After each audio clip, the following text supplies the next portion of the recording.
Hai Sobat JKN, ketemu lagi sama saya Rara dalam Mengungguli JKN. Dan kali ini temanya adalah rehab atau rencana pembayaran bertahap.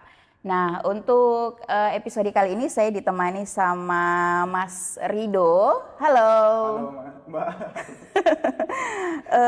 Kalau Mas atau Kakang atau Abang atau apa ini? Biar kita semakin akrab. Asik. Biar akrab, senyamannya Mbak aja. Oh iya, berarti Iya. Kakak Rido ya. Siap.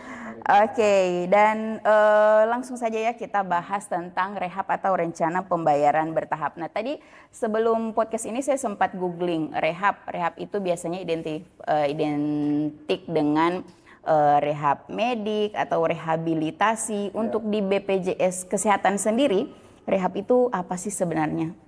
Oke, jadi langsung aja Mbak Rara kita jelasin terkait rehab. Rehab itu sendiri ya suatu program, di mana program ini dibuat tujuannya untuk membantu khususnya peserta PBPU yang memiliki tunggakan di atas 4 sampai dengan 24 bulan dengan cara mencicil seperti itu. Mencicil. Oke, tadi ada kata PBPU. Mungkin sahabat JKN di rumah belum familiar dengan istilah PBPU. PBPU itu apa sih? PBPU itu singkatan dari peserta bukan penerima upah atau yang bisa kita istilahkan peserta mandiri. Oh, peserta mandiri. Jadi yang bayar setiap bulan ya. Iya, betul. Jadi program rehab ini untuk peserta mandiri atau peserta yang bayar rutin setiap bulan. Nah, ini apa sebenarnya tujuan diadakannya atau dimasukkannya rehab ini ke dalam BPJS Kesehatan? Ya, sebelumnya tujuannya sendiri yaitu untuk mempermudah peserta PBPU tadi, peserta mandiri yang menunggak, Mbak. Kan dia tunggakannya udah banyak nih. Jadi manajemen mengadakan program rehab ini untuk mempermudah peserta PBPU atau peserta mandiri ini dengan cara membayarnya dengan cara mencicil seperti itu. Oke, dengan cara mencicil. Nah, apakah ini merupakan solusi yang ditawarkan oleh BPJS Kesehatan atau mungkin ada cara lain? Menurut saya Mbak, program rehab ini adalah solusi yang sangat tepat ya. Dimana program ini kan dia pertama pendaftaran sangat mudah dan juga dia ringan. Karena ringan dalam artian kan prosesnya pembayaran iuran itu nggak seluruhnya dibayarkan langsung di hari itu. Karena kan jika dia memiliki tunggakan 10 ataupun 20 bulan itu bisa dengan cara mencicil seperti itu. Nah, mungkin sebelum ke tujuan tadi Mbak, bahas lagi ke tujuan. Sebenarnya kita harus tahu latar belakang kenapa rehab ada program rehab ini kan Mbak tentunya. Nah, program rehab ini sendiri lahir karena ada tingkat keaktifan peserta khususnya PBPU atau peserta mandiri ini yang sangat rendah kayak gitu. Karena kenapa rendah? Karena ketika kita telusuri ataupun juga manajemen telusuri, yang membuat dia rendah itu karena tingginya tingkat pesertaan yang menunggak kayak gitu. Nah, jadi karena banyaknya tunggakan, manajemen mengambil salah satu langkah yaitu dengan program rehab ini agar bisa dibayarkan secara mencicil, agar kepesertaannya aktif dan juga jaminan peserta terkait kesehatannya itu aktif kembali. Aktif terus ya. Oke. Nah, ini apakah ada syarat-syarat khusus atau cara-cara yang bisa Sobat JKN lakukan untuk mendaftar di rehab ini? Ya, kalau syarat khusus, jadi ada beberapa syarat yang untuk mendaftarkan rehab ini sendiri. Jadi dia yang pertama khusus untuk peserta PBPU atau peserta mandiri. Yang kedua itu peserta yang memiliki tunggakan di atas 3 bulan. Jadi 3 bulan. Tunggakan 4 bulan sampai dengan 24 bulan gitu. Oke, kalau misalnya peserta menunggak 24 bulan kan berarti 2 tahun ya. Iya. Kalau misalnya peserta menunggak 3 tahun bagaimana? Nah, jadi ini sebenarnya yang tidak diketahui oleh Sobat JKN di rumah ya Mbak. BPJS Kesehatan sendiri ini sebenarnya udah mensubsidi kita loh peserta PBPU atau peserta mandiri. Itu di mana walaupun dia menunggak 3 tahun, 4 tahun, ataupun 5 tahun, BPJS Kesehatan sudah memberikan subsidi selama ini. Karena yang dihitung hanya 2 tahun atau 24 bulan. Jadi, walaupun tunggakannya 5 tahun, 10 tahun, mungkin di atas 2 tahun masih dihitung 24 bulan seperti itu. Oke, jadi kalau misalnya dia menunggak selama 3 tahun nih, dan dia mengikuti rehab, otomatis kan dia akan melunasi cicilan toh. Iya, betul. Berarti yang akan dihitung di dalam rehab itu hanya 24 bulan atau 2 tahun. Wow, keren ya. Nah ini bagaimana cara mendaftar, atau mendaftar itu gampang atau susah, atau susah gampang? Sebenarnya kalau mendaftar rehab sangat gampang sih Mbak. Sekarang kan zamannya udah canggih, di mana kita sudah bisa secara mudah mendaftarkan rehab ini melalui gadget atau HP kita di rumah, handphone. Oh iya, pakai HP. Iya, tinggal mendownload aplikasi Mobile JKN di Play Store. Teman-teman atau sobat JKN semua yang memiliki tunggakan itu udah bisa melakukan pendaftaran rehab. Jadi nanti di aplikasi Mobile JKN itu ada menu rehab, Mbak. Oh ya, tinggal pilih menu rehab, Iya, terus langsung diklik di situ.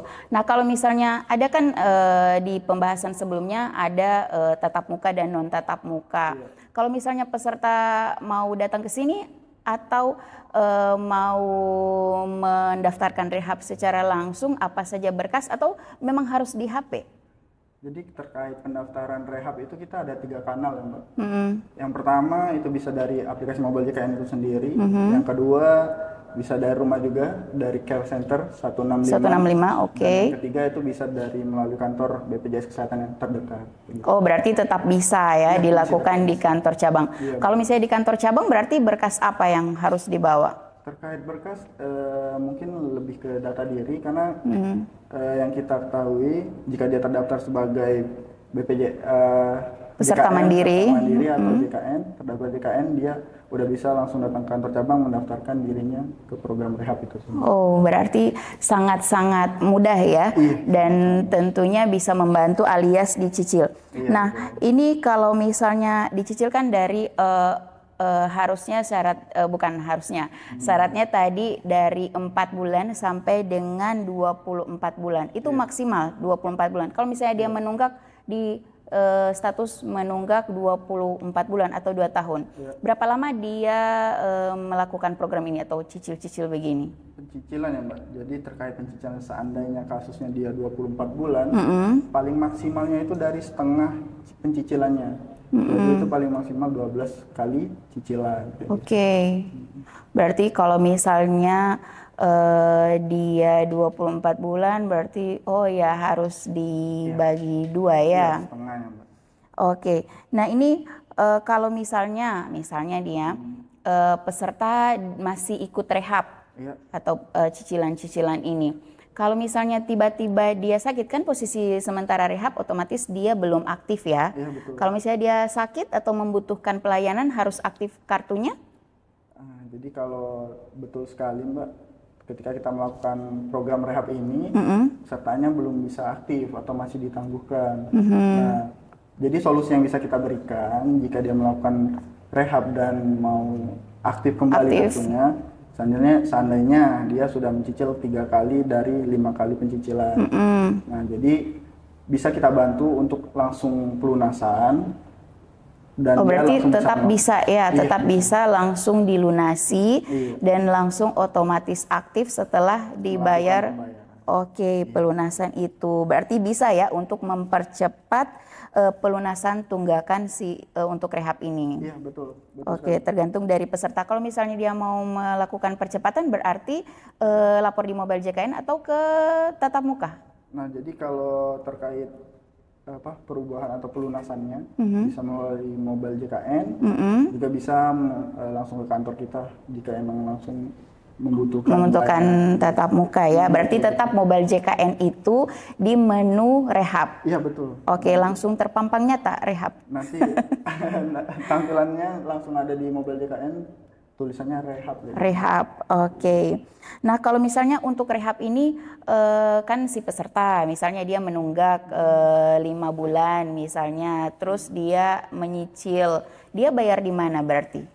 Apakah sama dengan pembayaran yang tiap bulan dia harus bayar atau ada kanal pembayaran yang lain? Terkait kanal pembayaran sama saja. Sama ya. Dia masih melakukan pembayaran pada umumnya. bisa melalui bank atau bank, kantor pos ya, pos, Indomart, Alfamart. Oh, berarti sama mudahnya ya dapat dijangkau dan ada di mana-mana ya. Oke. Nah, ini misalnya nih ya, tetap ada yang namanya manusiawi kalau misalnya dia itu lupa atau misalnya mohon maaf misalnya saat jatuh tempo atau saat harus melakukan pembayaran dia misalnya belum memiliki dananya, apakah ada sanksi atau apa yang akan terjadi kalau misalnya dia tidak membayar di bulan yang harusnya dia melakukan cicilan tersebut? Jadi terkait itu Mbak akan gimana? Terkait sanksi ya. Kalau sanksi mungkin nggak ada ya Mbak. Cuman pesertanya Tetap nonaktif. Ya. Oke. Jadi kalau misalnya dia memilih untuk melakukan cicilan 5 kali, di bulan ketiga misalnya dia tidak melakukan pembayaran, untuk cicilannya yang bulan ketiga ini akan masuk di bulan keempat, jadi 2 kali lipat, atau akan bertambah jadi 6 bulan. Jadi terkait pencicilan ini dia akan program rehabnya terhenti, dalam artian harus mulai dari nol. Pencicilan akan diulang lagi dari nol. Oh, berarti daftar lagi ya? Iya, daftar lagi rehabnya.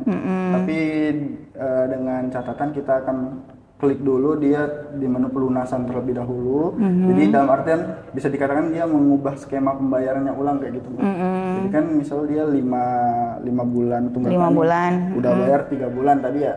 Ya. Berarti kan dia tinggal sisa 2 bulan lagi. Oke. Jadi jika emang ada kendala ataupun juga belum bisa melakukan pelunasan di tunggakan keempat, kelima, akan kita lunasi terlebih dahulu. Jika dia mau melakukan rehab selanjutnya, berarti kita mengubah daftar skema lagi ya, oke. Oke, sip.